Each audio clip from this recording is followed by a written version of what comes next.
Hey everybody, welcome to another episode of the Lean Body podcast for GA players. I'm delighted to be joined today with a guest who I've been following on Instagram for a very long time. This is our first time connecting properly, Kate McDade, who is the founder of NutriKate and is a health and performance nutritionist. In today's podcast, we're going to talk about recovery, refueling, repair, rehydration, rest, the biggest misconceptions words. This is interview number 6 for the day. So I've got my brain now is officially fried, Kate.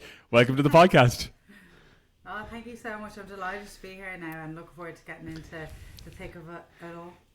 Kate, talk to us a little bit about your backstory, because we were talking right before we went on air that back when you got into this first, you thought that you'd be in the space working with women who wanted to lose weight, and then one of the first big jobs you got was working with the senior men's team, and you've gone and provide great content for those who are athletes, GA players in particular.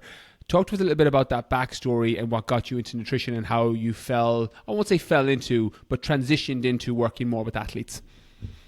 Yeah, so I suppose nutrition was really the first topic that was related to academia that actually sparked an interest for me. I always, typical kind of trying to play any sport to get out of class and whatnot, whereas actually in transition year I got the opportunity to work alongside a nutritionist, shadow her, and that was the first time where I was like, oh my god, like I'm sitting classroom like listening to someone speak, and it's every time she opens another session, I'm just like fascinated. I was also playing basketball competitively myself, so I saw very quickly that if I, anchored my nutrition in a certain way, it helped my performance. And at the time I was looking to compete for Ireland and I suppose continue to push the boundaries. So I saw from that perspective how it helped, and then also from shadowing that nutritionist who was working in like kind of healthy eating in that space, I saw how,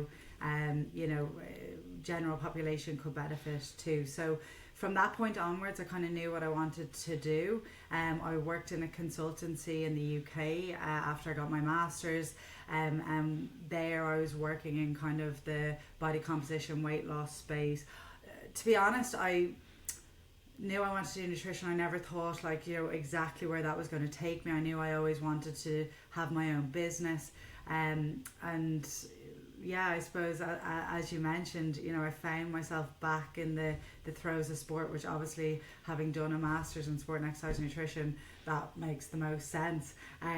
But again, as a young woman trying to figure out what direction I want to take, I suppose you have plenty of options. So it's about you're trying to assume what maybe the right direction is for you. But anyway, I found myself in the thick of elite sport once more.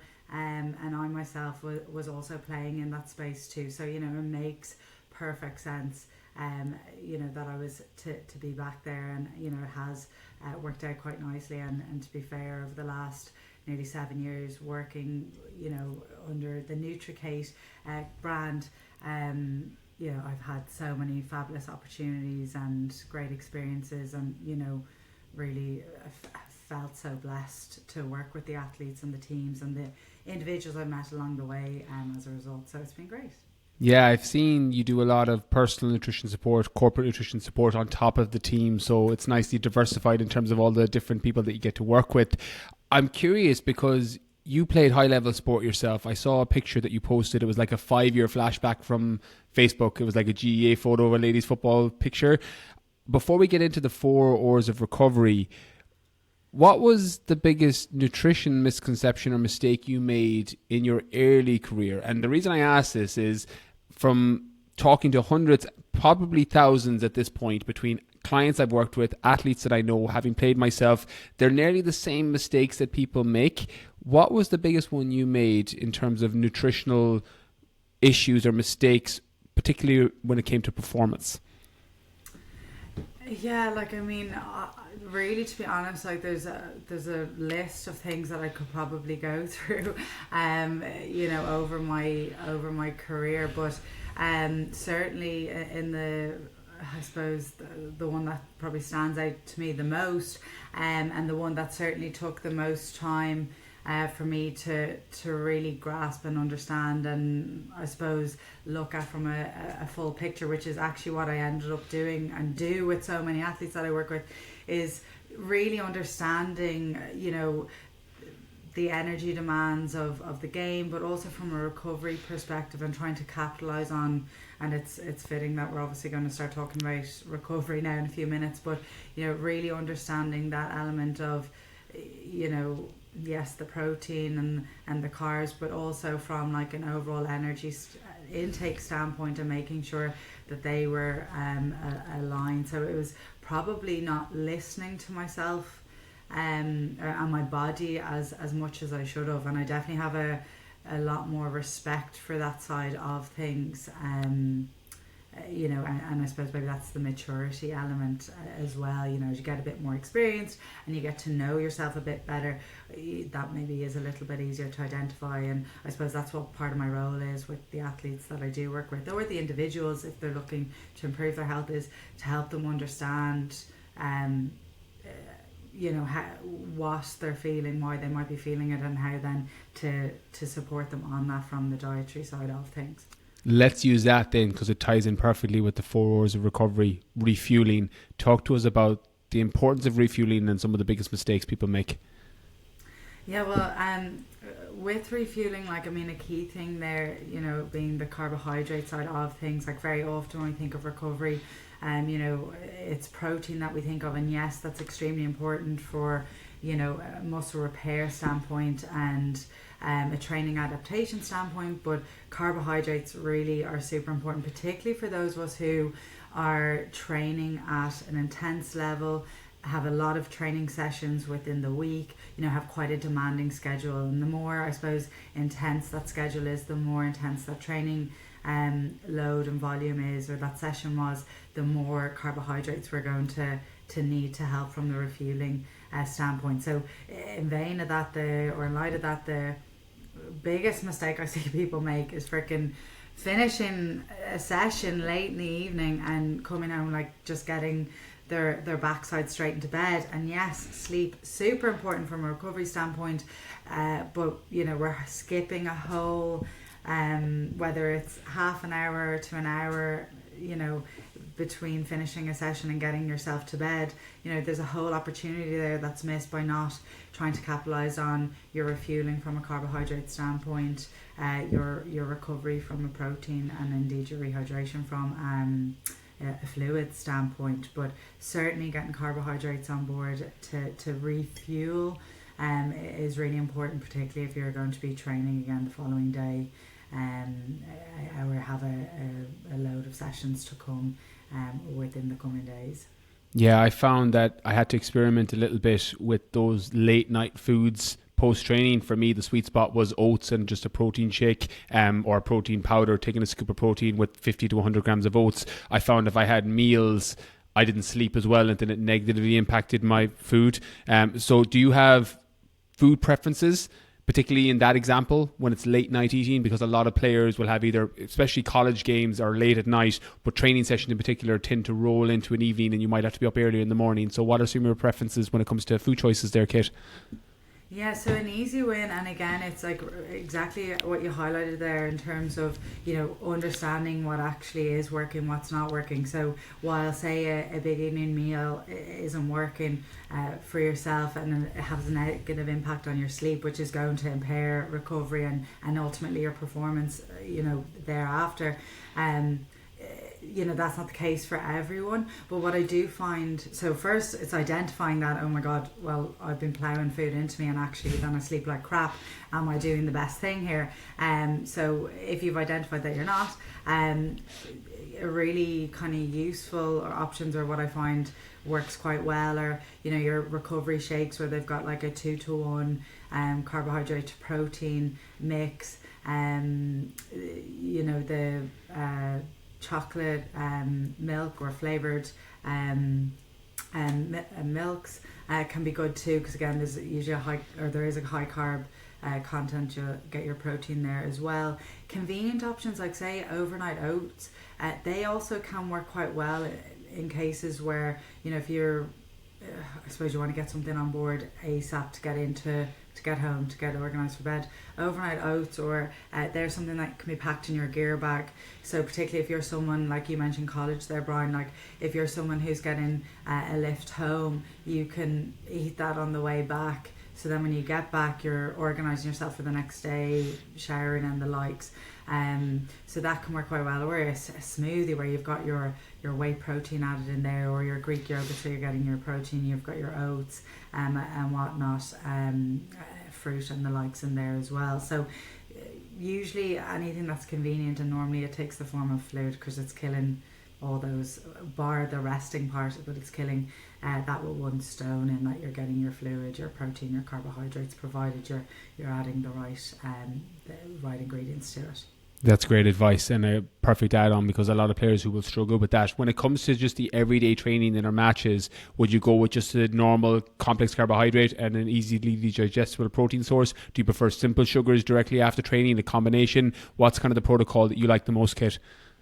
Yeah, I think getting some, like a simple carbohydrate that's super easy to digest really helps. So in that kind of immediate window after, or within maybe the first 2 hours, I suppose your body's optimizes its glycogen resynthesis, so that's your stored form of carbohydrate. So when we talk about refueling, that ties into the carbohydrate element, like you're filling back up the tank, that that energy that you've used. So I find an easy digesting carbohydrate works really really well in that space.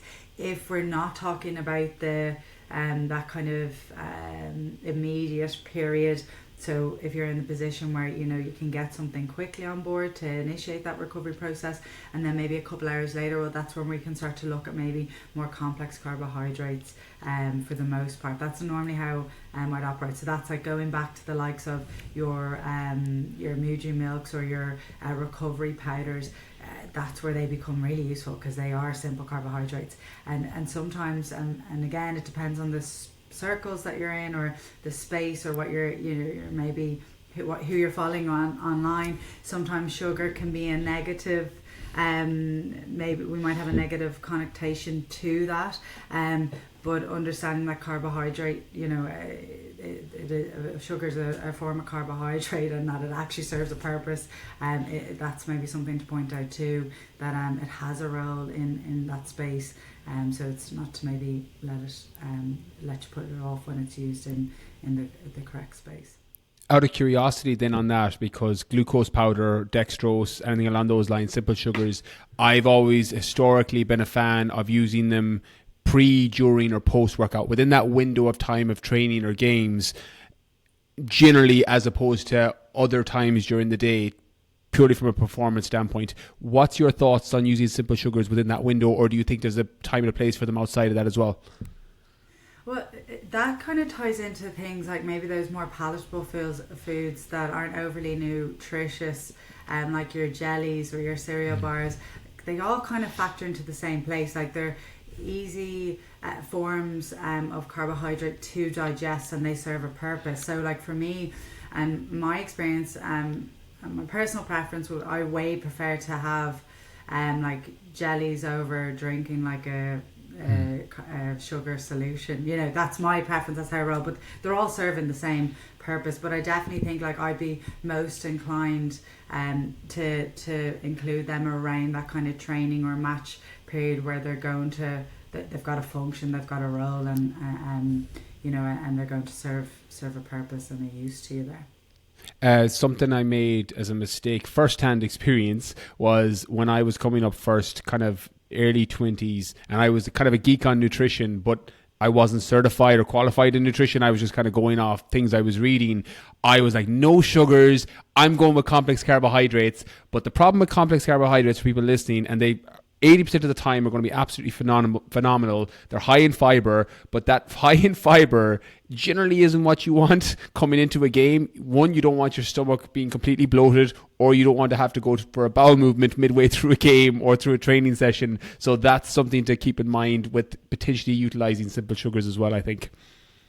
Absolutely, and that's maybe sometimes where people can have a bit of a run in, say, in the space of, say, carbohydrate loading, where you're looking to take on board a large volume of carbohydrates within a certain period of time. If you're relying on high fiber options to meet your 700 grams of carbohydrates, like, we're going to run into a bit of chaos, and not good type of chaos at all. So yeah, it's definitely worth understanding where these carbohydrates have a place. Like, I mean, complex carbohydrates are more nutrient dense. That's what we want maybe our framework to be built upon when we're talking about carbohydrates. But they're absolutely, those simple carbohydrates have a role to play. It's about knowing where the hell that role is and where they go, and we've touched on it there now, so hopefully that's helpful.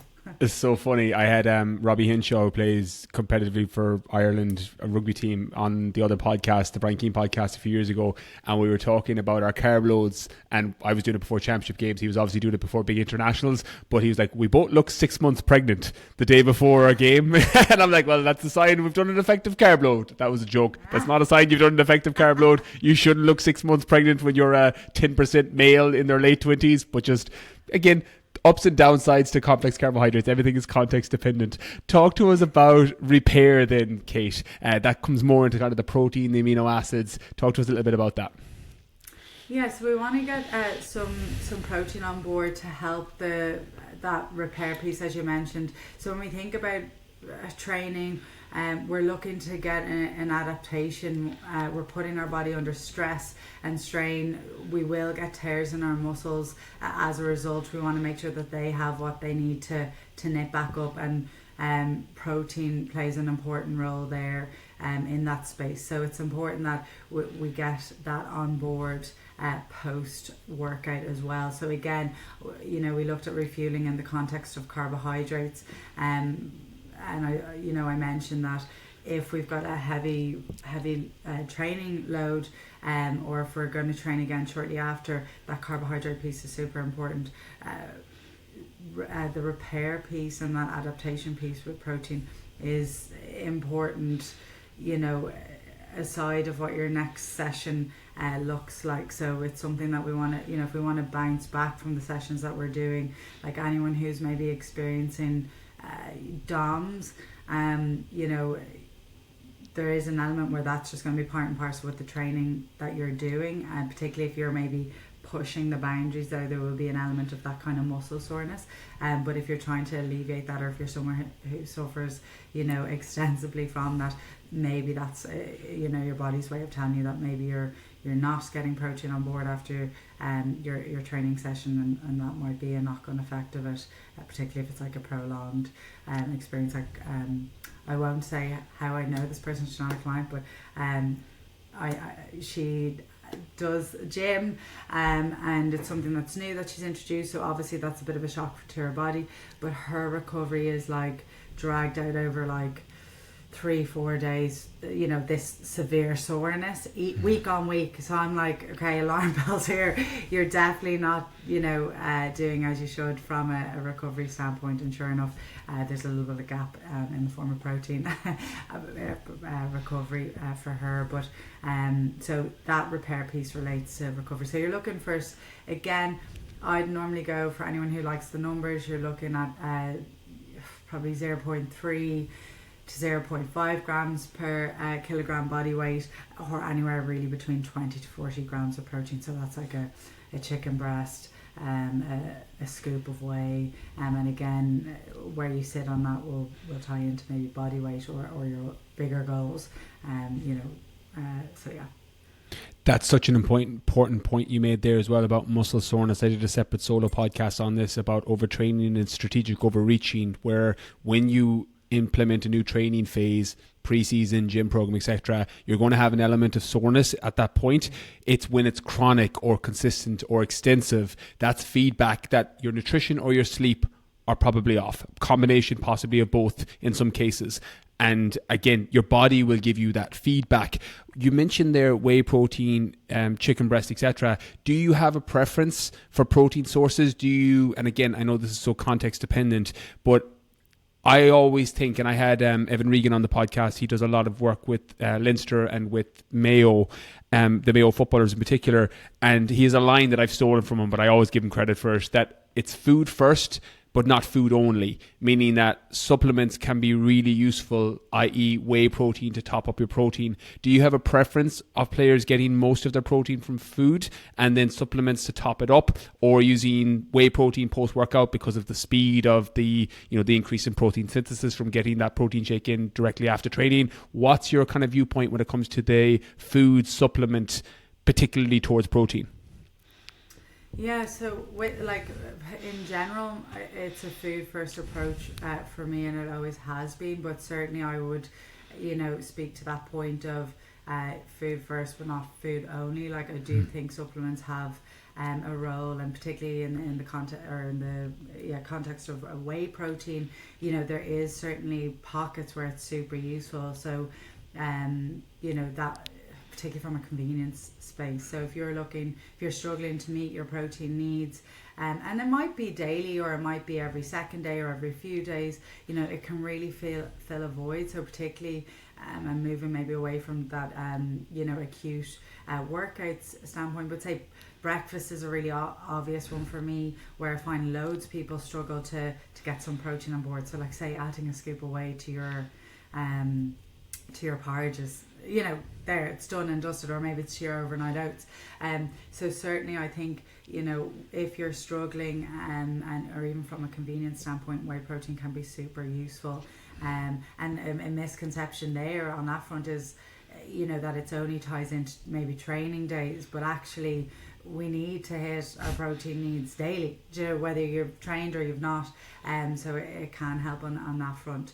In terms of recovery and choices, like normally for me, the emphasis or the focus is on high quality protein sources that are lean in nature. So whether that's a whey protein or a 0% Icelandic or Greek yogurt or chicken breast, again, I want to work with the athlete or the individual to go with their preferences, to go with what's most convenient, and that bigger picture, like what slots in as effectively as it can to their reality. So that's, I kind of tie it in with preference, but the quality is obviously a key element for me. Yeah, agreed. I think when you think preference, it equals sustainability with a lot of players, and ultimately it's about what they can stick to over the course of a season or multiple seasons. The next one is arguably the unsexiest on the list of 4, but probably the most important and underutilized, because it's the one that for some reason seems to get skipped over for sexier things like supplements and carb loads and protein targets: hydration and rehydration. Talk to us about rehydration and the importance of it. Yeah, so we have to think about it. Like when we're training or we're playing a match, we're losing fluid. We know that being hydrated and staying hydrated has a positive impact on our overall performance, our day-to-day performance in our life. So again, you mentioned most people listening to this are going to be involved in Gaelic of some sort. So they've got jobs. You're going to college. None of us here are pro bowlers, unfortunately. But so we want to make sure that we're replenishing what's lost through our sweat by getting fluid on board. And normally you're looking at 1.5 litres for every kilo that you're losing. A really basic one to go by is your urine. And granted, we spoke about maybe late training sessions.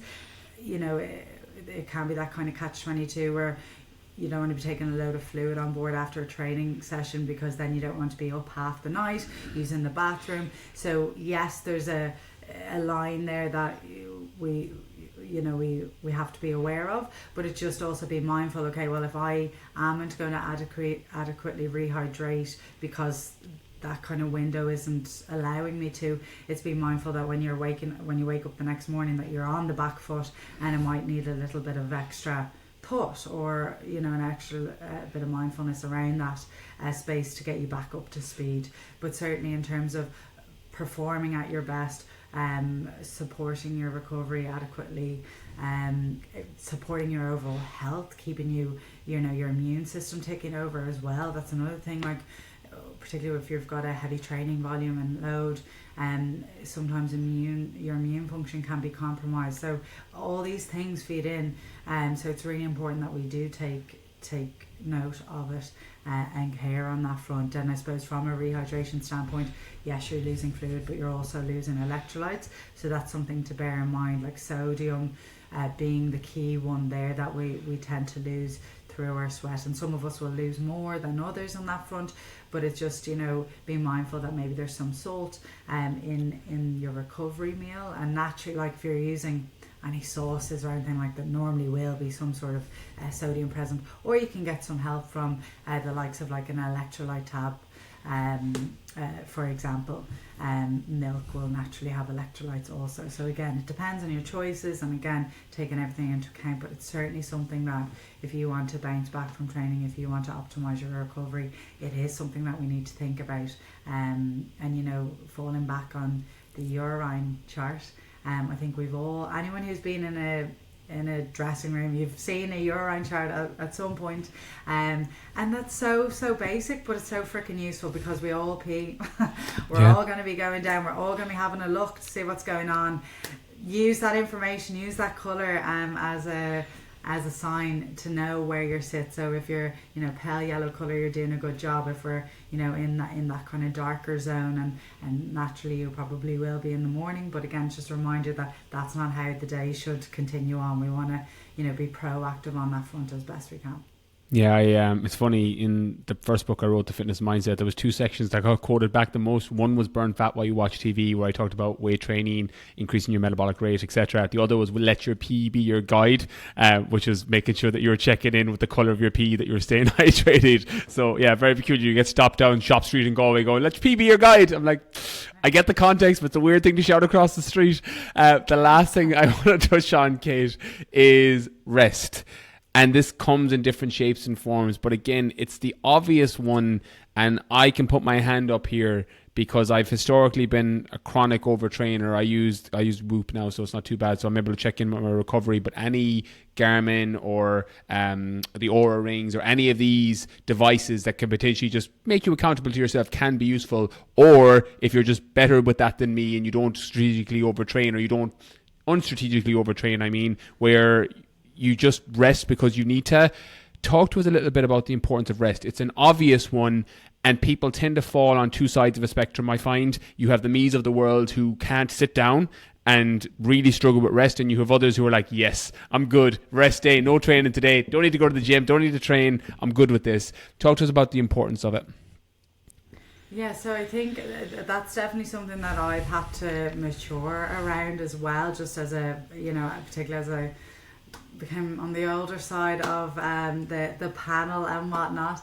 I suppose I appreciated it that bit more, but certainly from again that recovery side of things, like rest from, I suppose, taking some time out, spending time with people that you care about, and trying to kind of I suppose switch off in one respect is one way to look at it, but also from the sleeping standpoint, getting adequate amounts of sleep too is really important in terms of supporting and optimizing your recovery between sessions, getting you ready for the next. It's that kind of regenerative piece, so it allows our body to recover as optimally as it should. So aiming for, like we all know, that kind of 7 to 9 remit, one thing to even hit that, but also optimizing the quality. So that's maybe something where people kind of can fall down onto. It's maybe utilizing caffeine, whether that's in the form of coffee or gum or pre-workout or whatever it might be before an evening session, and then you're trying to sleep, or we're probably not going to optimize the quality of our sleep. And yes, granted, some of us will metabolize caffeine a lot quicker than others, but generally you're looking to cut that out, lunchtime each day. Now, you've got championship and an evening match or whatever it might be, well then we have to toss a coin, but and you know, go with what's the best option there for us. But general day to day, week on week, you know, we want to consider the quality of sleep that we're getting, and I suppose those of us who are getting less than 8 hours sleep, you know, research would suggest that, you know, we are 1.7 times more likely to pick up an injury as a result. So like that kind of speaks volumes in the role that it plays. But like you know, anytime I mention about the rest piece, like sleep is obviously one, but you know, even, you know, people always kind of look at me like I've got 10 heads, but rest in the context of like spending time with people that you actually like is another one as well. Like very underrated, very underrated. Yeah. So and I think it is important to highlight that, you know, you surround yourself with the people that you want to be surrounding yourself with too, because we don't have an infinite amount of time, and generally if you're competing at a high level, they are getting sacrificed anyway. So you know, try and factor that in, because when we think of performance as a whole, like it feeds off of, you know, us as individuals before we're athletes. So yes, we want to cross our T's and dot our I's from a recovery standpoint, a fueling standpoint, you know, make sure we turn up to training in the best possible shape and so on. But how we are from a health perspective, you know, looking at it from, you know, mental and physical, also feeds into our performance as athletes as well. So it's maybe trying to bear that in mind, you know, in the context of rest, but just the bigger picture, I think, in general, is a lesson I certainly had to learn. Yeah, you and me both. I think it's sleep is definitely the thing I changed my mind about most in recent years. I was historically a bit of a team no sleep in my early 20s, and now I've done the complete 180 where I'm like, this is the pyramid, the bottom foundation upon which everything else is built for your performance, for your recovery, for your health, for your injury prevention. So make sure you dial in your sleep if nothing else. Yeah, and even on that, like, just sorry, thinking of it there, even from a cognitive standpoint, like think of anyone involved in team sports, particularly at a high level and a competitive level, like you need to retain information from what, you know, a signal means that a goalie's giving you, you maybe man marking, you need to really understand your role. Like that all takes brain power, memory, decisiveness. Like that's all linked into the quality of sleep you're getting too. So like scrimping on that side of things has a knock-on effect in that capacity as well, which I think we can forget about, ironically. But yeah, so that's something just to bear in mind in that respect also. Amazing. Kate, I think that's a brilliant way to wrap us up, from everything from refueling, repairing, rehydrating and resting and getting your sleep in, and thinking about it holistically from the cognitive side all the way down to the physical. I mentioned at the top of the podcast, Kate, I love your Instagram page. There's some great stuff on there. I'm also going to link up the website, NutriKate, for anyone that wants to reach out to you, that wants to work with you directly. Is there anywhere else you'd like to send people off the back of this podcast? No, I think you've nailed it there. You know, I mean, one thing I should probably highlight is I work with Kinetica. So when I'm looking at recovery and whey protein and so on, like they're who I would turn to from a reputable standpoint. So again, for a bit of direction maybe on that front, because I know we kind of spoken about supplements and lot like that, might be something just to point out, and if there are areas that you're interested in, like they would be someone that I would recommend. But other than that, you've hit the nail on the head, and thank you so much for having me. I hope this has been useful for your listeners. Pleasure was all mine. Kate, keep doing what you're doing, and thank you so much again. Thanks a million.